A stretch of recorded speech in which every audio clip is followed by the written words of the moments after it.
Enfin une journée de soleil dans le nord de la Roumanie. Allons découvrir un peu du pays.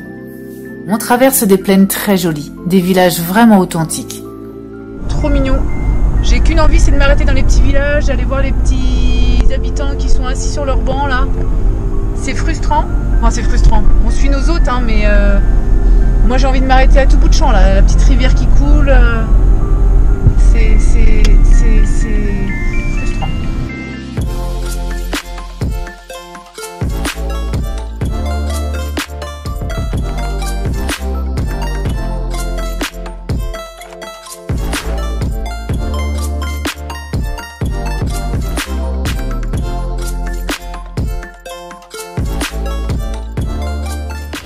On se rapproche des gorges de Bicaz, très connues dans le coin.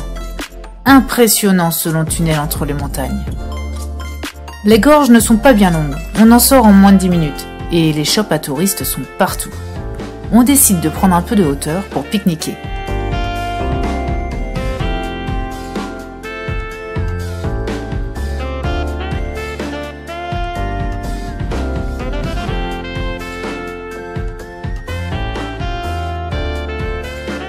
Bon, mis à part Jonah qui a l'esprit fugueur, c'était sympa. Et en plus, il faisait 21 degrés. Youhou! On se rapproche ensuite du lac Rouge.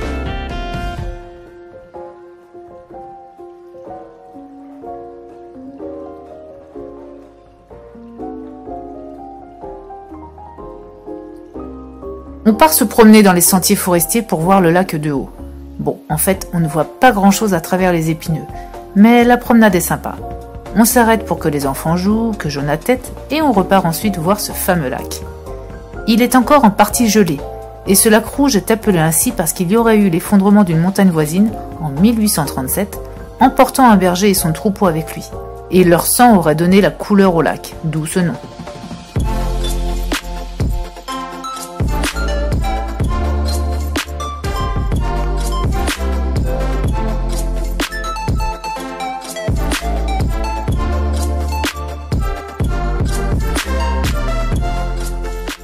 Superbe, hein? En fin d'après-midi, on termine la virée en montagne par un Kurtos Kalács. L'Empire austro-hongrois a traversé les terres et du coup il y a beaucoup de familles qui se sont implantées ici, qui sont restées. Et c'est une spécialité hongroise qu'on va goûter. On ne sera pas allé en Hongrie, mais on va quand même goûter une petite spécialité de Hongrie.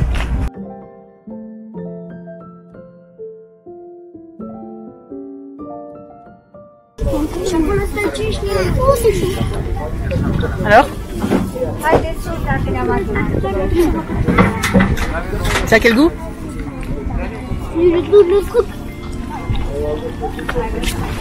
Ça a le goût d'une gaufre qui a... Attends, j'ai pas fini. Qui a morflé? Qui a pas cuit... Suffisamment. Oui. Voilà, une belle journée au soleil. Et heureusement qu'on en a bien profité parce que depuis, plus rien. Alors concrètement, qu'est-ce qui peut freiner l'élan d'un voyage? Le nôtre en tout cas. Il y a plusieurs éléments qui peuvent freiner l'élan d'un voyage. Il y a ces petites choses-là qui viennent me voir sans arrêt, hein, ce petit bébé Jonah, qui sort des molaires et qui dort très très mal la nuit, qui est beaucoup en demande de maman. Donc ce qui fait que moi je suis beaucoup plus fatiguée qu'il y a encore un mois. C'est une période, hein, c'est pas grave. Il a besoin d'être rassuré, il a besoin de téter davantage. Donc voilà, ça fait partie des éléments qui ne contribuent pas aux vadrouilles incessantes comme on aurait pu faire au Portugal. On bougeait beaucoup plus que ça, je m'en souviens. Et puis il y a le temps également. Il fait vraiment gris, il fait pas beau, il pleut, il fait froid. Ça n'encourage pas non plus spécialement à aller marcher à partir du matin au soir. Enfin, voilà, on a eu quelques belles journées ensoleillées, mais dans l'ensemble c'est quand même plutôt maussade. Donc il y a ça, et puis voilà, il y a la fatigue. Alors je dirais pas baisse de morale parce que voilà, on n'est pas du genre à ne pas avoir le moral, que ce soit Christophe comme moi d'ailleurs, on est toujours plutôt enjoué. On accepte, hein, on accepte que dans la vie, il y a des périodes où on est plus fatigué, on a plus de travail. Voilà, le travail, c'est quand même aussi une grosse partie du fait qu'on on a moins le temps, on répond aux demandes, il perfectionne son dernier projet. Moi, je suis aussi en période de création, donc ça me demande du temps. Et puis j'ai envie en plus d'avancer, donc voilà. Il y a les enfants aussi à s'occuper et à occuper. Voilà, tout ça fait que le voyage, il est en mode très très cool, en mode même plutôt casanier. Là, ce dernier mois sur Piatra, on ne sera pas sorti énormément.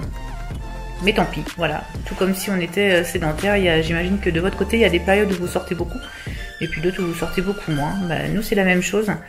On sait qu'on verra pas tout, et c'est pas grave, c'est la vie. Tant pis, ce sera comme ça, et ça changera peut-être le mois prochain, ou pas, on verra.